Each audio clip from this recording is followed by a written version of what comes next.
It's official. Logan, how do we say your last name? Gelbrich. Gelbrich. All right, just as I thought. You know what? I'm gonna grab a copy since you brought one. Oh yeah, cool.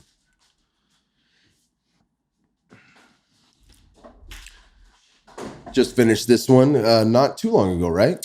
Yeah, man, this thing just came out. It kicked my butt.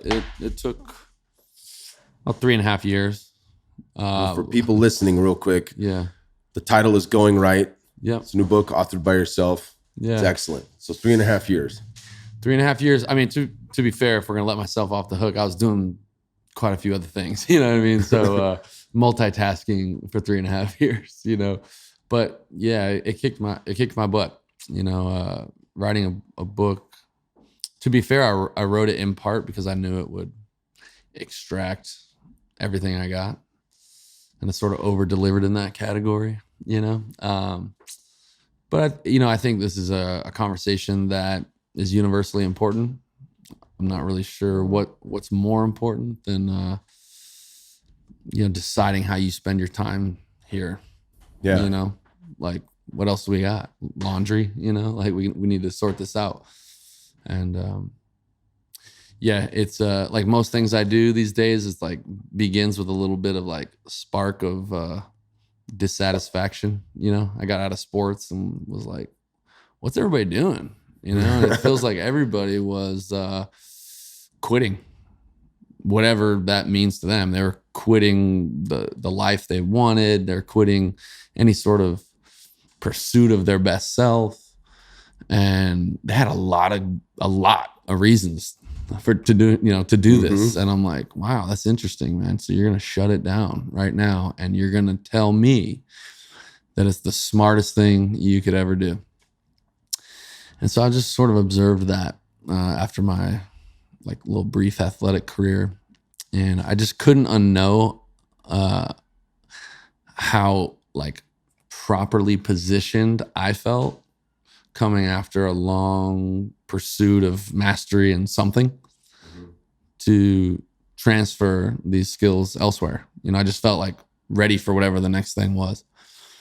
And I knew like something was there. You know, what is that about? If people spend their much of their life justifying avoiding any sort of fear or uncertainty, then they're chasing this like let's call it like a myth of safety. Yeah. You know, and now what you have is people guaranteeing that they're going to be unremarkable forever. You know what I mean? And that makes me want to cry. You know, that's a tragic thing. And it was almost like rare to find people who were like resisting this pull towards some sort of comfort or whatever the story was, right? And in the process of writing the book, I was able to accomplish what I was trying to accomplish, which was, hey, let's put emotion aside real quick. And if I could put together an argument, like utilitarian argument, basically like mathematical sort of justification that you're just a more viable, valuable person to yourself and your community if you're pursuing these things, then you can't look me in the face anymore and tell me, man, I'd like to be X, but I'm just going to be smart about this, you know? And so that was important to me. And writing the book sort of turned me into, it leveled me up. Yeah, you know? No doubt. Yeah, no doubt. Well, I mean, I haven't finished it, but I've no worries. gotten my ways quite a few pages in, and I definitely always on this podcast I like to get some backstory. You were a baseball player, yeah, and I'd love to talk about your athletic career and that pursuit of greatness. And if you wouldn't mind telling a couple of stories, maybe from the book, that pertain to that baseball career that are fucking fascinating. I mean, I'm hooked. Yeah, no doubt about it. I appreciate leading that. into where you're at now, and obviously there's a lot that you're into. So yeah, I mean, here's the thing is I'm not so biased or arrogant to believe that everybody needs to, you know, play a sport or want what I want or be interested in what I'm interested in. But, you know, I think my story helps bring maybe some color to what I'm saying is like a very principled truth. And as long as I can remember, since I was, I don't know, 6 years old. I decided almost like arbitrarily, out of just passion and curiosity, I wanted to play baseball. That was it. And that was a long journey. I spent like 20 years doing that. And, you know, that took me into, you know, sort of the highest levels of high school baseball, then college baseball, and into professional baseball. And, you know, when you sort of chalk up the dream, no one dreams of like some like JV version of the thing. You want to like ball out, you know? And so I assumed in my version of the story that I'd be 44 years old when I played my last game, you know, and I was like 24 years old, you know? And so, I couldn't unknow what the sort of rigorous environment of performance, just so happened to be baseball, could be anything, what it did for my development, you know? And there are a lot of players, I think, or athletes of any kind, you know, you get out of your jam and it can be a sad story. You know, you can tell this like glory days thing, and there's no, you know, the future could never be as bright as the past. And I sort of felt the opposite. You know, I got out of this thing, and the moment my career was over, you could make a great case that that's the most uncertain I've ever been, right? I mean, I only envision, I was a plan A guy. I talk about that in the book, right? It doesn't really play, you know, or pay big dividends to have like this plan B you're kind of just working on the side. If the things that you want are going to demand your best, at some point, you got to go all in, because that's what you're competing against, you know? And so when my plan A ran its course, I think I had a unique perspective in that I just felt so calm and so prepared to do the next thing, you know? And I knew I wanted to be an entrepreneur, but the details didn't really matter, you know? And part of the reason why the details didn't matter is I get out of this thing and I'm observing around me. And no one likes when I say this, but I got out of this thing. I was like, life is easy. Like, this is what y'all are doing. This is insane. This is way easier than trying to like, you know, hit a slider with 2 strikes or whatever the hell I was trying to do, you know? And just based on, again, my observation that this was an important thing. And it's sad that people get to be 20, 30, 40, 50 years old and they've never put themselves in an environment that would pull the best out of them, you know? I mean, imagine who you would be sitting here if you never did the things that you did, yeah. You know? Yeah.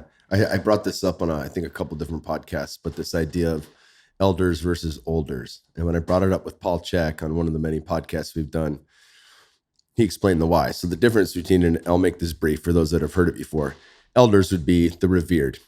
And you look across cultures and tribal settings in Europe and different places, even in Asia, of course, where there's multi-generational families. You not only respect your elders, you appreciate them, you value them. Mm-hmm. They're the wise people you turn to when you need help. Yeah. Olders are what we have oftentimes in America, right, in different modern cultures, where you have the bitter, grumpy old men, right? So why do we have olders? And Paul plainly said it. He said, it's when you reach an age where you can no longer change, you realize you've reached a point in your life where even if you were to start doing the things you love now, maybe it's too late, maybe it's not, but you've wasted your entire fucking life doing something that somebody else told you what to do. Yeah. You know, work this job, bust your ass. When you can retire, you'll be happy at the end of that, right? Totally. And it doesn't work out that way. It doesn't, because you get there and you realize, man, this horizon thing's, you know, this thing keeps moving. Mm-hmm. And now here I am, unfit. You know, there's a case people make, you know, the book called Going Right, the reason for that is like directionality, you know, it's just to help the reader understand a very simple choice. Going right then is this sort of decision making that I'm proposing that has unmatched value. Going left is sort of like choosing, you know, door number 2, like the safe route, conceding your best self and often justifying it.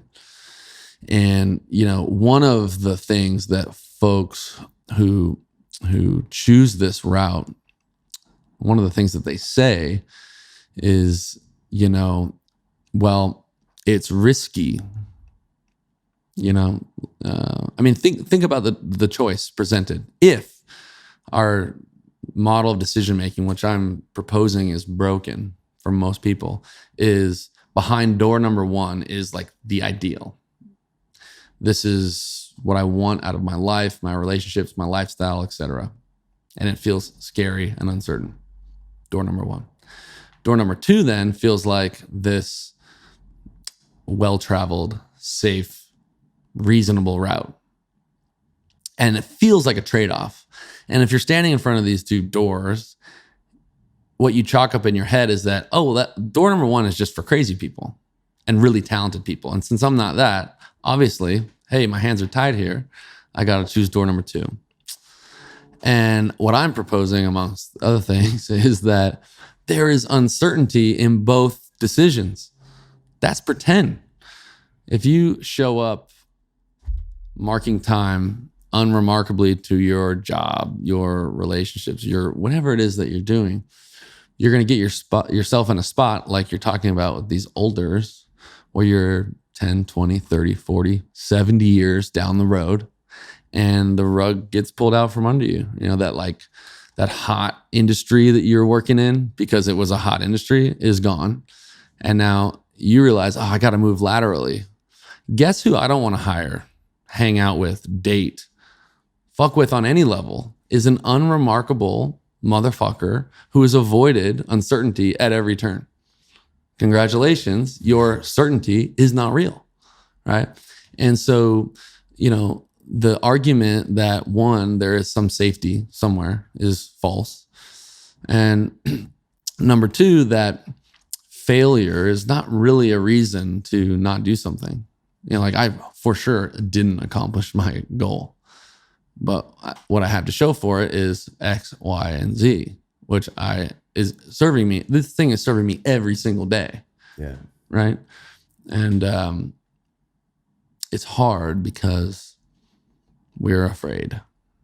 You know, humans don't like uncertainty. And I think because we don't understand it, we illogically rationalize insane behavior, you know? Yeah. And oftentimes when we make that choice, we're plagued. The monkey mind is plaguing us. It's the constant chatter going on, you know, and that's why we see a boom in mindfulness and a return to wellness through cold tubs and things like that actually just you can't think about shit. Like you're forced to be in the moment, right? Flow states, you know, books are being written about it. What can you do for that? Well, ecstatic dance, sport, CrossFit, you name the thing. When you're in the moment, that's what matters. Totally. We don't associate that with our work though. We think about that as a separate thing. Like, yeah, I'm going to grind through this 9 to 5. And then when I get home, I'll do the thing that I really enjoy for a little bit, or maybe I'll unplug with some TV and chat with my wife and kids and then crash. Yeah. It's a penance, right? I got to do this. There's a trade, man. Got to do my time. Then we get over here. You know, you talk about the monkey mind, you know, we're doing this internal thing all the time at a rate that we can't even mimic in speech, or you can't even type within a fraction of the speed that we're talking to ourselves. And I sort of observe that whatever decision we make, you know, if we're going to simplify it, like I'm oversimplifying this, is like door number one, door number two, going right, going left. We have to find some sort of connection and community on the other end of that. And you can notice, and anyone who's listening should sort of like scan their head for this type of behavior, which is you'll notice how people act on either side of these decisions. And unfortunately, because the path of least resistance is this like concession of our best self, you know, like letting fear guide us towards this like going left thing, is there's a massive community there. And these are people that need to feel better about this decision that they've made. They need to justify it. So we get together and we complain to each other. It's a culture of complainers, victims, right? And they're like, hey man, can't blame us, right? It's hard out here. And that is the conversation, because we have to commiserate in this thing, right? And I might put you on blast right now because I've met you one other time in another type of community where I observe the opposite happening. And you know, when I was little, I used to think like celebrities hung out with celebrities because that's just like what like famous people do. And what I'm observing as I like put myself in these positions where I'm like, how did I get here? I can't believe how many times I've said that in the last 5 years. How am I at this table? Right? I'm saying that right now. When I met you, it was at one of the most special places in the world, which is Gabby's backyard. Oh, fuck yeah. Yeah. So I'm going there tomorrow morning. Beautiful. Yeah. So I'm in the sauna with a cast of characters that like, it's not worth naming, but like everyone's in the Hall of Fame of whatever it is. Disbelief, whether it's music, acting, directing, sports. It's ridiculous. Okay. And, you know, gate opens and then down walks like a new face. You know, I've been going there for several years. And I was like, oh, snap, like new face. Like, what's up? And you roll in, gray hoodie, sweats on, fanny pack. I'm like, this dude is rocking it right now. And immediately the jumpsuit comes off, and dude, you were freshly bicked up in a Speedo with like an American flag on it. And I was like, who ripped out of your mind? I was like, who is this motherfucker? And then we chatted in there for like a cool hour, and it was a great conversation. And the reason why I bring that up is because, you know, I've gone to Gabby before, who I adore, is like one of my favorite people, and been like, I just want to thank you, because I'm sure there's some Tuesday and Thursday mornings where they're like, I just want to have breakfast. Like, why is there 15 people in my backyard? And she looked at me like I was crazy. She was like, oh no, you don't understand this. Like, this is for us, you know? And what she's talking about is reinforcing what I'm saying, which is that it is so vulnerable and uncertain to pursue your best self that you need community there as well. You need to be around people. I don't know anything about fighting, but I need to be around people like you, because this thing is hard that we're trying to do, right? And that's just one example of what's available on the other side of like this vulnerable, lofty pursuit, you know? But unfortunately, the population is much bigger in the other camp. Yeah. You know? Yeah. It's funny you mentioned that, because right when I met you here, in air quotes, you said nice to see you, and then immediately it clicked. Like, fuck, I knew I'd met him before. It's okay, but I couldn't put your face to what it was. No. This is good though, because I have a little inside story here of my own personal life that I think is hilarious. So my wife had dated Uriah Faber back in the day. Okay, a very cute California kid, and I was in the UFC while he was in the UFC. I was in King of the Cage when he was in the King of the Cage. I followed him his whole career. I met him probably 10 or 11 times before he finally got it, who I was, and said, Kyle, nice to see you again. Yeah. And it was only after I started dating Natasha, which is great. I was like, you know me now. Yeah, you know me now, brother. They're still friends, you know, and he's become a buddy of mine. I had him on the pod. He was one of my first episodes on the podcast, but that's amazing. I find that hilarious. And then I'm always trying to be cognizant of that, because I have been hit in the head, and I meet a lot of people. Probably you do the same. Oh, of course. But yeah, man, I don't even want to say, I don't want to name drop, so I'll leave him off the table, but his initials are JC, and he's not Jesus Christ, but he might be the Jesus Christ of comedy acting. Yeah. He was there. And so I literally went fucking blank when I walked by him. He introduced himself, and I kind of was like, and I don't often get starstruck. You know, there's a few people who are whatever, but I've been in that backyard before. I've met some people, that kind of thing, you know, and met other people as you have. But when I saw him, I was like, fuck. And then Gabby paired me with him to work out for the day. Yeah. So I was just like, are you fucking kidding me right now? But yeah. That was a good day. Crazy place. Yeah. That was a damn good day. Yeah. Crazy place. You talk about community, and it's like people, a lot of this is coming up. You read the book Tribe by Sebastian Junger? I haven't. It's so good. It's a short book. I think it's only 5 hours on Audible. Highly recommend it to people. But that's the thing. You look at across cultures, different times, and especially in modern cultures. He talks on Rogan's podcast about, and it's in the book as well, about when Nazi Germany was bombing England. That brought London together. Yeah. And those people, you know, it wasn't mine, it was ours, right? You're all hiding in one room of your apartment building, sharing food, sharing water, looking out for one another. It brought them together, right? Totally. There was a sense of community immediately, and it lasted after that, right? It shouldn't take bombs coming overhead to bring us together like that. Totally. And if you look into different things that have really taken off, like a lot of people look at CrossFit and they're like, I don't get it. And you're like, well, that's because you haven't done it. Like there is something bigger than the workout itself. Yeah.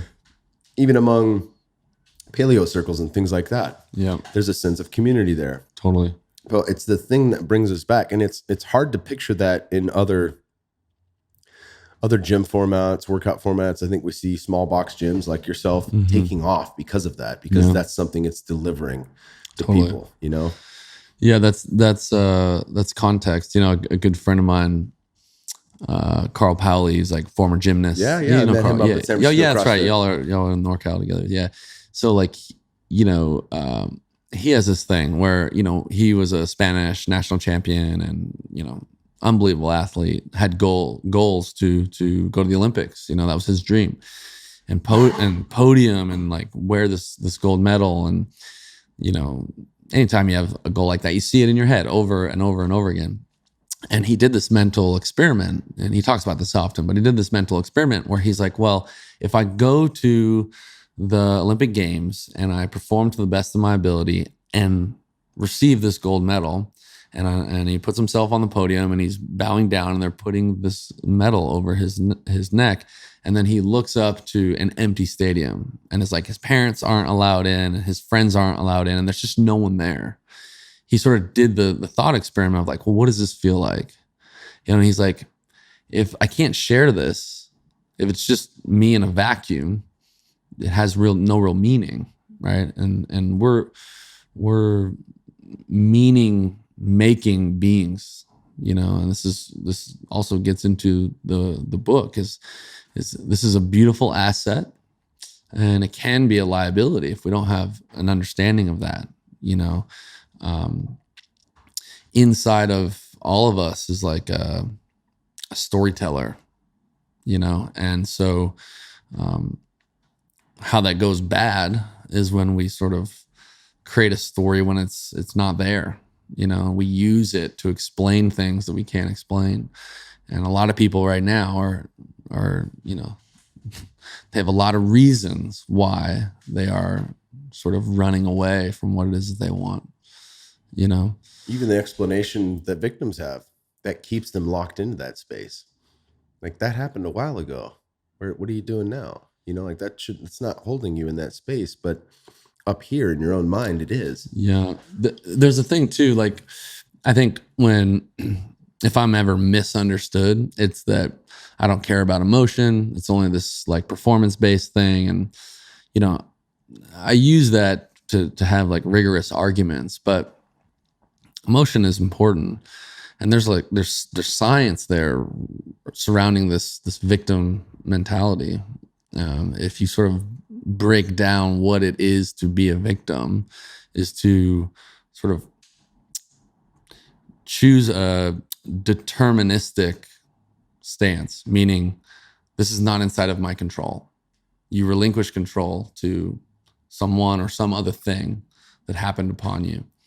And it's like biologically impossible to be happy, to experience the positive emotion of happiness and be a victim at the same time. Because we can't unknow that we have no say. Yeah. You're not holding the pen of your life. Your life is decided for you. Whether it's like acutely with like a captor or something like that, or chronically with like, I just can't get out of this rut, man. You know, and you know, it just doesn't pay to take that stance, no matter how true it is. And not to like get gnarly on the podcast, but I think fringe experiences are a great place to look for truth, because it's like the most rigorous, you know? So you see like prisoners of war or all these crazy examples, even in like the Holocaust, where it's the best time to claim like, all right, like I'm kind of a victim, like spare me one, right? Yeah. The people that endure those scenarios and survive and then later thrive are people that do so by holding on to even the tiniest bit of control, right? Like you're in a POW camp and you decide, I'm not going to eat your rice. And that's just a choice. It's like not even a great one when you're starving, but it's a choice. And that is actually more powerful than like the nutrition. Yeah. Right. You know, that half 1% of I have a say is like the wiggle room. That's the margin that allows us to have some control and create meaning in our life. And if it's already decided, then what's the point? There is no meaning. And that's when you become a miserable motherfucker, you know? No doubt. You know? And you look at, I think you look at people on the opposite side of that spectrum. I mean, shit happens to everyone. There's no doubt. Some of it could be, if you were going to grade it, certainly there are things that have happened worse than other people, but how they respond to that, if they are able to come back to a state of thriving, oftentimes they look at that in hindsight as a blessing, as the means or the catalyst that got them to the place they're at right now. Right. And so I'm going to use a couple examples that Aubrey Marcus has given me, my dear friend. One, when you do that, you learn to use hindsight as foresight. Mm-hmm. So I went through this challenge and I'm going to use that going forward because I'm in a better place now. And then when life throws shit at you again, which it inevitably does, you know to not panic. Yeah, I can do it again. Yeah, I can do it. I'm going to get through this. It's going to turn out to be a blessing in disguise. And that's a completely different shift in how you look at that. And one other example that he gives me that I absolutely love, whether you're spiritual or not, it still applies because it's a choice you make in the way you view the world, is instead of saying, I can't believe this is happening to me, you say, maybe this is happening for me, right? And whatever that challenge is, that's the way you look through that lens at the world. And it's a totally different world. Totally. And you know what jams people up in these kind of scenarios is, and I've been talking about this a lot lately, is I think people don't really understand success and failure. They don't understand risk. And part of it has to do with the storytelling that you're talking about, which is that, and this is sort of proven and reproven all the time in the literature, which is that we downplay other people's failures and we upplay our failures. Right? We play up other people's successes. We play down our successes. And it's because of how we experience time. Right? So consider my experience of you. The first day I meet you, I don't know who you are. So I get to meet you at the end of your story, like present moment. Right? And so that comes with the good news. You've like accomplished this. You're standing here in front of me. You have all of these things to show for your life, etc. But that's not how you experienced your life. You experienced your life in order. And so what is more readily available in your brain is all the failures, the mundane days, the whole real story in order. I don't get that experience. And we do this when we see people who are successful. It's impossible to understand the reality of that. And so what most low performance people do is they think, well, I am normal and other people are special. They're different. Because when I try something, I fail and it feels like shit. It doesn't go the way I saw it, right? But that's not how they experience it. It's not how like Kanye experiences making music. That's not how LeBron experiences playing basketball, because LeBron knows the rest of his story. He's very close to his failures and his dissatisfaction. We only see the result. You know, I make reference to this all the time. We can't wait to tell the story of Jordan getting cut from his basketball team. We love to tell that story to like little kids who like experience some adversity. Hey man, Michael Jordan got cut from his team. He's good, right? But you can't, like Men in Black, erase your memory of what you know happens to the rest of that story. The only way that lesson lands like hard and truthful is you get cut from your basketball team and you go home crying, not knowing what the future is. That's how Michael Jordan experienced it, right? And so because we don't really understand this, when we see success, it's like biased. It's not a full understanding. And now we're comparing our experience, which is like chronological, to this thing that is not real, right? You're looking at all these like finish lines, you know? And so that reinforces like a low performance attitude, which is that like, oh, I'm normal. The things that I really want are not for people like me. And I have all this evidence to show for it. And so I'm just not going to do any of that stuff. And I think anybody who's accomplished anything remarkable in any lane, art, sport, business, whatever, at some point, they've changed their relationship with dissatisfaction. You know, like what we know about development, like skill acquisition, is that performers imagine what it is that they're trying to perform. Like a painter has a vision of the painting in their head, then they try to paint it. And all the while they're making adjustments from these like weird ass strokes they're making on the canvas to like what they see in their head. You know, I'm so ignorant to fighting, but I imagine that in a drill or in a sparring session, you're trying to mimic an ideal outcome, how it should feel to throw a punch or whatever, right? And then you throw one, and what you're noticing are all the deviations from what it is that you tried to accomplish. I took 1 million swings off a batting tee over the course of my life. And every time I put the ball on the tee and I imagined what it is that I wanted to do. And then I made an attempt and I noticed all of the sensations, all the results, the trajectory of the ball that was different. And then I made an adjustment and I went back to it. High performance people are dealing with this dissatisfaction all of the time. No one is at their peak expression, even the best.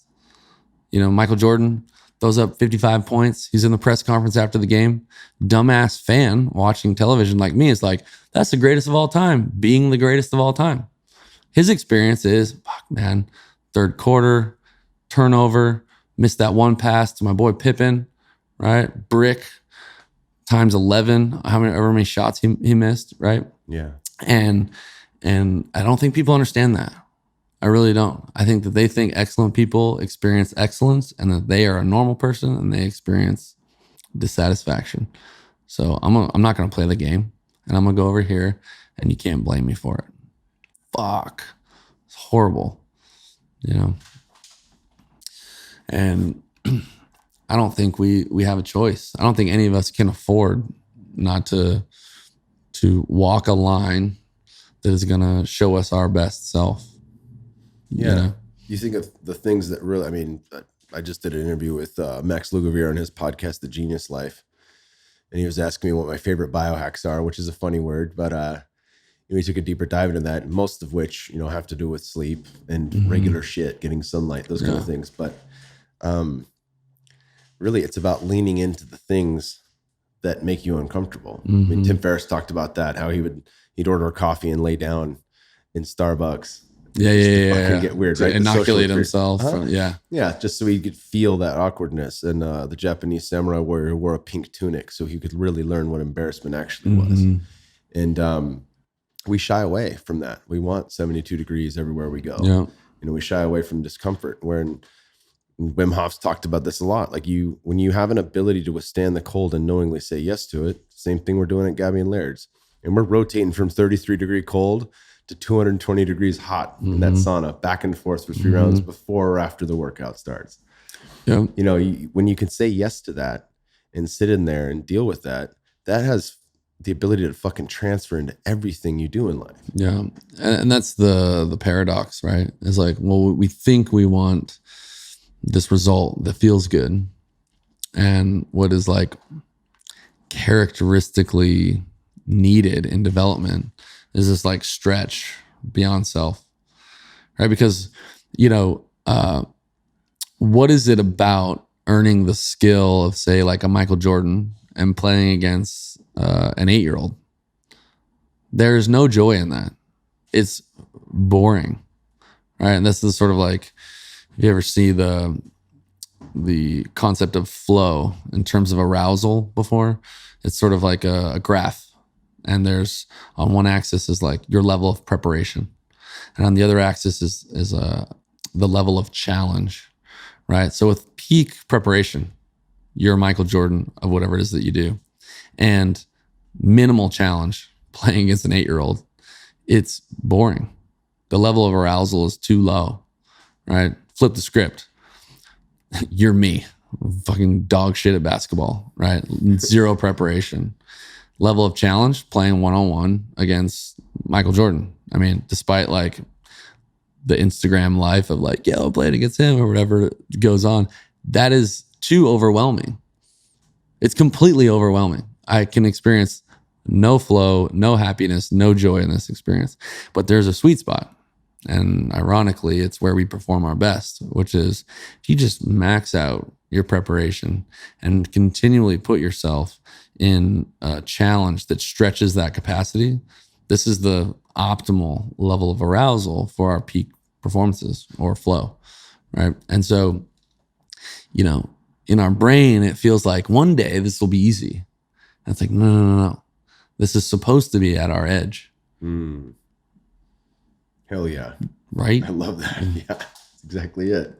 And it's not my preference. Like, it's not your preference. It's not Mihai Csikszentmihalyi's preference, you know? It's just what's true, right? It is not only what drives our development, it's what brings out our best performances. And thank God it is the most joyful, blissful place in the world. It's nirvana, like on earth. Yeah, it's timeless. It doesn't matter what's going on in your life, you know, because that shit's gone. You're just in the moment, completely involved in whatever it is you're doing. You know, I didn't know Tate at the time, our mutual friend Tate Fletcher, but I connected it, what he said to me, I'll tell you in a second, to the story that opens the book. Which he was telling me a story one time in his career fighting where he had an opponent where inside of a fight that is extremely fast and violent with consequences, and he's quote unquote competing, is the only emotion he could remember in that moment as he's like avoiding strikes and playing his game was how grateful he was to have an opponent that is drawing this performance out of him in that moment, which is insane. And as like an ignorant observer like myself, I'm like, you were what? In a fight? What? It doesn't make any sense. You know, go back to, I throw in this like stereotypical story of peak flow in my life that I'm very grateful for. And there's a big game at the end of my college career. You know, we're ranked 4th in the country on our way to win a national championship in NCAAs. And this is the regional final. We're in San Diego, sold out crowd. People's faces are painted freaking blue. It's on ESPN, crazy stuff, unknown stuff, unfamiliar stuff to our program. And, you know, it's the 9th inning. There's, you know, 2 guys on and I'm up and we're down 3. It's like the thing that you play in your backyard 1,000 times. And I remember walking to the plate being extremely grateful. And this comes up again in a more intense way, like Tate expressed. But I'm walking to the plate and I'm thinking, man, it took me, 18 years to get here of like training in the backyard. And this environment is only possible. Like you only get my job in this game if you do all of the work. Like there's no other way you can't like pay a certain thing. You know, you can't like sign up on Groupon for this. That's how you get in the party. And the party's full of other people who have done that. And I was like, man, this is going to be over in 90 seconds. It can go a million different ways. What a cool thing. And I had this big smile on my face. I was like a real punk to play against, you know, a little arrogant guy. But I'm doing my overly ridiculous pre-at-bat routine. And I'm getting in the box with this smile on my face. And things are getting very specific. Baseball is maybe like a boring sport, but there's very specific things happening behind the scenes. And in this scenario in the game, you have to do some things as a hitter. In my scenario, I'm hunting not only one type of pitch, but one location as well. You know, and mathematically, people that are throwing in the mid 90s, that's like less than a third of a second to make a decision. You have to train yourself to have that reaction time. It's not technically possible. And so using my vision that's been trained to do this thing to decide yes on the pitch, yes on the location. You check those 2 boxes, then I have to put a swing on this thing. It's been 18 years in the making, right? So you're up there just playing this game moment to moment. High performers like yourself shrink things down. So baseball is played at the highest level, one pitch at a time. So you set yourself up for the best chance for success, step into the box for this one pitch only. Boom. I see the pitcher, I see his arm, I see the ball, slider, no. Ball one, step out, do the whole thing again. And this happens for several more pitches. And finally, I get like this pitch that I'm talking about, that I'm hunting. And I swear to you that seeing this in like the window, which is like where his hand is near his ear, he's about to let go of this ball. I saw the ball leave his hand, and I knew, and this is in less than 1/3 of a second, I knew what pitch, where, and then as the ball is on the way, so it's left his hand,